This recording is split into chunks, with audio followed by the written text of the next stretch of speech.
Hello and welcome back to my channel. কেমন আছো তোমরা সবাই? আশা করছি ভালো আছো। তো তোমরা আগের পার্টেই দেখেছো আমরা গোয়া যাওয়ার ফার্স্ট দিনে কোথায় কোথায় ঘুরেছি। হ্যাঁ, দিনে আমরা কোথায় ঘুরেছি এটা তোমাদের আগেই দেখিয়েছি। তো পুরো ঘোরা শেষ করে আমরা ফাইনালি একটু রেস্ট বলা চলে না, ওটা জাস্ট চেঞ্জ করার জন্য রুমে এসেছিলাম। আমাদের হোটেলটা ছিল এটা, যেটা আমি আর রনি ছিলাম, সেই রুমটাই এটা তোমাদের দেখালাম। আর তারপর আমি ইভিনিংয়ের জন্য আমরা সবাই মিলে রেডি হয়ে গেছিলাম। আমি এই ড্রেসটা পরেছিলাম আর বেরিয়ে পড়েছিলাম। প্রথমেই গেছিলাম শপিং করতে, কিছু কিছু ছোট ছোট জিনিস নেওয়ার ছিল আমাদের, সেগুলোই দেখতে গিয়েছিলাম। এর পাশেই ছিল একটা টিবেটিয়ান মার্কেট, সেখানে অনেক রকম জিনিস ছিল, দারুণ দারুণ কালারফুল জিনিস ছিল এখানে। আমার তো ভীষণ ভালো লেগেছে এই মার্কেটটা দেখে। তো আমাকে এখানে মা একটা অ্যাঙ্কেলে পরার জন্য একটা ওই হয় না, এগুলোকে কি বলে জানি না, এই জিনিসটা আমাকে কিনে দিয়েছিল, যেটা আমার খুব স্টাইলিশ লেগেছে। আমি সেটা এখনও ওটা পরে আছি আমি পাই। তো যাই হোক, আমরা এসে গেছিলাম রাতের ডিনারটা সেরে। তারপরে আমাদের প্ল্যান ছিল আমরা বাগা বিচে যাব।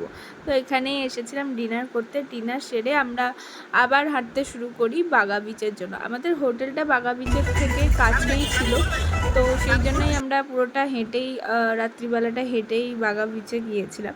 তো যাই হোক, এখানে দেখতেই পাচ্ছ সবাই রাস্তায় প্রচুর মজা করছে, আর প্রচুর রাশ ছিল বাগা বিচের কাছে। মানে এতটাই রাশ ছিল, আমি ফোনটা ঠিকমতো ধরেও রাখতে পারছিলাম না, কিছু কিছু ভিডিও তো আমি ক্যাপচারই করতে পারিনি এত ভিড়ের জন্য।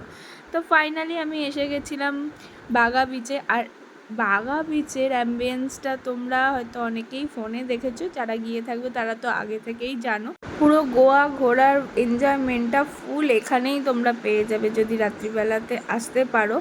রাশ থাকলে একদিকে যেমন একটু অসুবিধা হয়, কিন্তু ভালো লাগে বেশ লোকজন দেখতে। একা একা ঘুরতে কার ভালো লাগে জানি না, তোমাদের কার কেমন লাগে। আমার তো একটু ভিড় থাকলে বেশ ভালো লাগে লোকজন দেখতে। তো ফাইনালি দেখো,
তো দেখতেই পেলে এত মজা করেছি, ইভেন বাবাও এত নেচেছে যে প্রচুর টায়ার্ড হয়ে বাড়ি ফিরে এলাম।